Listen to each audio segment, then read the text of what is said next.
Hi guys, today I'm going to talk to you about peer coaching and how it's used as a professional development technique. So what is peer coaching? Peer coaching is a collaborative process where two or more faculty members work together by choice to improve student learning. They do this by enhancing and broadening their teaching through discussions about teaching practices and different strategies.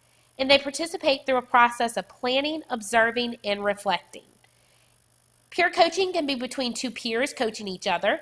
It can be looked at as a superior coaching someone else, or it can be a team working together. I provided here a diagram of the peer coaching cycle. What happens is first you have your peer observation meeting where you and your partners talk about a goal that you would like to be observed in a lesson.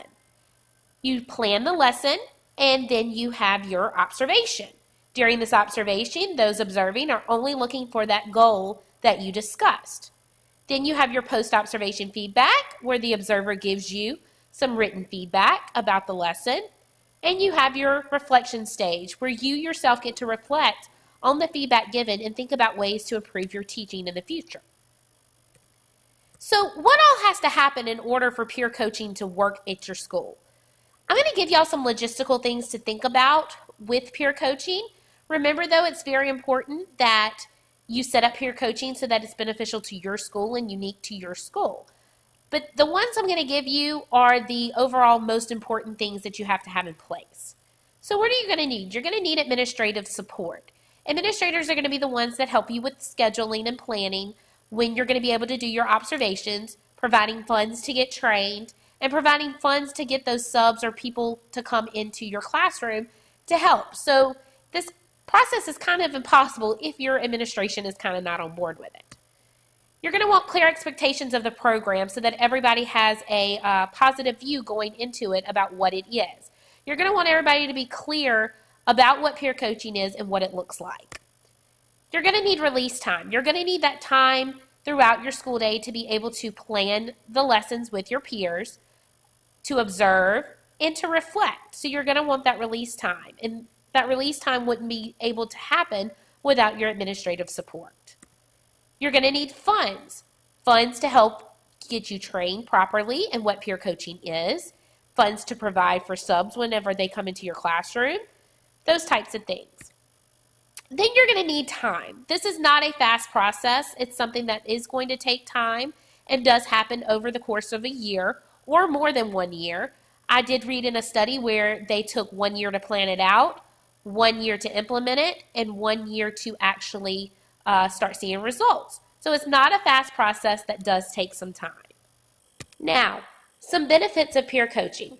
The first is that it builds robust conversations amongst the faculty. They begin to talk about data. They plan together to improve their lessons.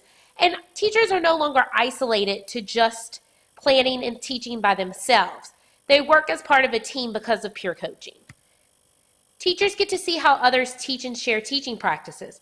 It's very uncommon in schools that teachers get to go and observe another teacher. So with peer coaching, you're able to go and do that and learn from each other and get new ideas for teaching.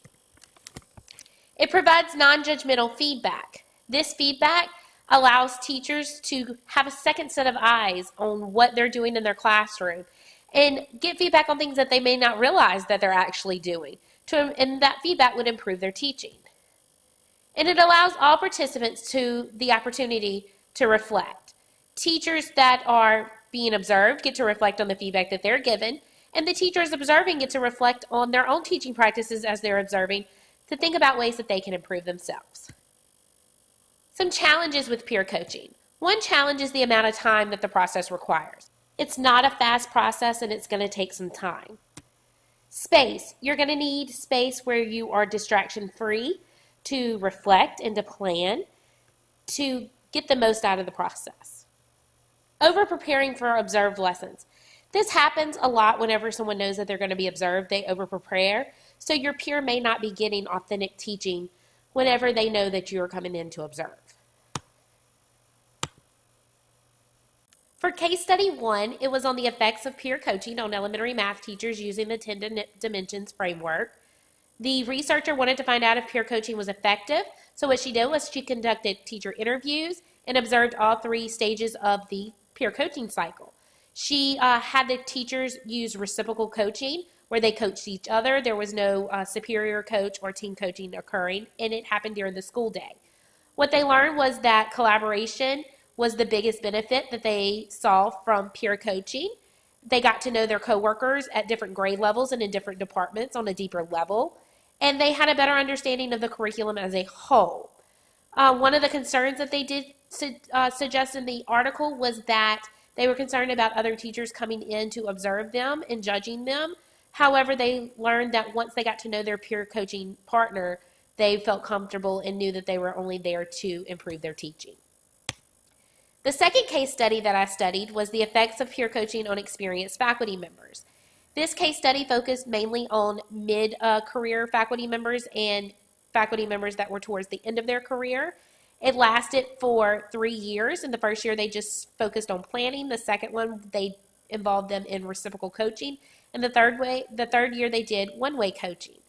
What they learned was that at the end of the second year, the experienced faculty members really enjoyed the reciprocal coaching process and wanted to participate and be a coach in the one-way coaching process, where they were kind of looked up as a superior for new teachers. And they felt that the new teachers could definitely learn from them and they could learn from the new teachers. They did report, however, that it was difficult to find time to complete the process. Here are my references for the project. I had 6 of them. All were very interesting articles. So if you choose to do peer coaching as your professional development technique, please check them out. I hope y'all enjoyed. Bye.